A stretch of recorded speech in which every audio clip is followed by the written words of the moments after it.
धरती के तोहफे जमीन और मिट्टी, ये धरती माँ के सबसे बड़े तोहफे हैं। ये हमारी दुनिया की नींव है।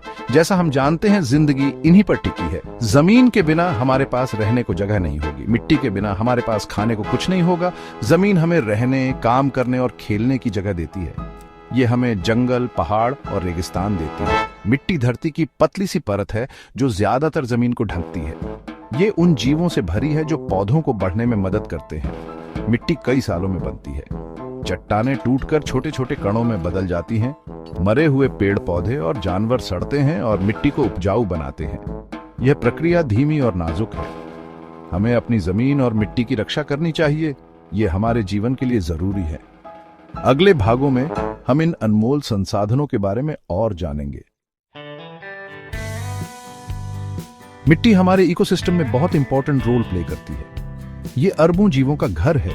ये जीव ऑर्गेनिक मैटर को तोड़ने में मदद करते हैं। इस प्रोसेस से न्यूट्रिएंट्स निकलते हैं जो पौधों को बढ़ने के लिए चाहिए। पौधे फूड चेन का आधार हैं। वे सनलाइट को एनर्जी में बदलते हैं। जानवर, इंसान भी खाने के लिए पौधों पर निर्भर हैं। अच्छी मिट्टी के बिना हमारे पास खाने के लिए पर्याप्त भोजन नहीं होगा। मिट्टी हमारे क्लाइमेट को रेगुलेट करने में भी मदद करती है। ये स्पंज की तरह काम करती है, पानी सोखती और छोड़ती है। इससे बाढ़ और सूखे से बचाव होता है। इसके अलावा मिट्टी हमारे पानी को फिल्टर करती है। ये पोल्यूटेंट्स और इम्प्यूरिटीज को हटाती है। इससे यह सुनिश्चित होता है कि हमारे पास पीने का साफ पानी हो। हमारी जमीन और मिट्टी को कई खतरों का सामना करना पड़ता है। कारखानों और गाड़ियों का पोल्यूशन मिट्टी को दूषित करता है। इससे पेड़ पौधों और जानवरों को नुकसान हो सकता है। जंगलों की कटाई मिट्टी को इरोजन के लिए कमजोर बना देती है। क्लाइमेट चेंज भी एक बड़ा खतरा है। बढ़ता तापमान और बारिश के पैटर्न में बदलाव से रेगिस्तान बन सकते हैं। ऐसा तब होता है जब उपजाऊ जमीन रेगिस्तान में बदल जाती है। गलत तरीके की खेती जैसे इंटेंसिव एग्रीकल्चर मिट्टी के न्यूट्रिएंट्स को खत्म कर देती है। इससे पौधों का बढ़ना मुश्किल हो जाता है। ज्यादा जानवर चराने से भी मिट्टी को नुकसान हो सकता है और इरोजन हो सकता है। ये खतरे गंभीर हैं और इन पर ध्यान देने की जरूरत है। अगर हम अभी एक्शन नहीं लेते हैं तो हम अपनी जमीन और मिट्टी को हमेशा के लिए बर्बाद कर सकते हैं। हमें इन खतरों को सीरियसली लेना होगा और अपनी जमीन और मिट्टी की रक्षा के लिए अभी कदम उठाने होंगे। हमारा भविष्य इसी पर निर्भर है।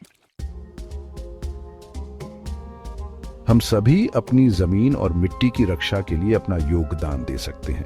हम पब्लिक ट्रांसपोर्ट, साइकिलिंग या पैदल चलकर अपना कार्बन फुटप्रिंट कम कर सकते हैं। हम घर और बगीचों में पानी बचा सकते हैं। सस्टेनेबल फार्मिंग प्रैक्टिसेस का सपोर्ट करना जरूरी है। लोकल उगाई गई चीजें खरीदने से ट्रांसपोर्टेशन एमिशंस कम होते हैं। ऑर्गेनिक फूड चुनने से मिट्टी हेल्थी रहती है। पेड़ लगाना डिफॉरेस्टेशन और सॉइल इरोजन से लड़ने का एक आसान लेकिन कारगर तरीका है। पेड़ अपनी जड़ों से मिट्टी को जकड़े रखते हैं। वे वातावरण से कार्बन डाइऑक्साइड भी अब्सॉर्ब करते हैं। लोगों को लैंड और सॉइल कंजर्वेशन के महत्व के बारे में एजुकेट करना जरूरी है। हम अपना नॉलेज दोस्तों, परिवार और अपने कम्युनिटी के साथ शेयर कर सकते हैं। हमारे ग्रह का भविष्य हेल्थी जमीन और मिट्टी पर निर्भर करता है। आज एक्शन लेकर हम आने वाली पीढ़ियों के लिए एक सस्टेनेबल फ्यूचर सुनिश्चित कर सकते हैं।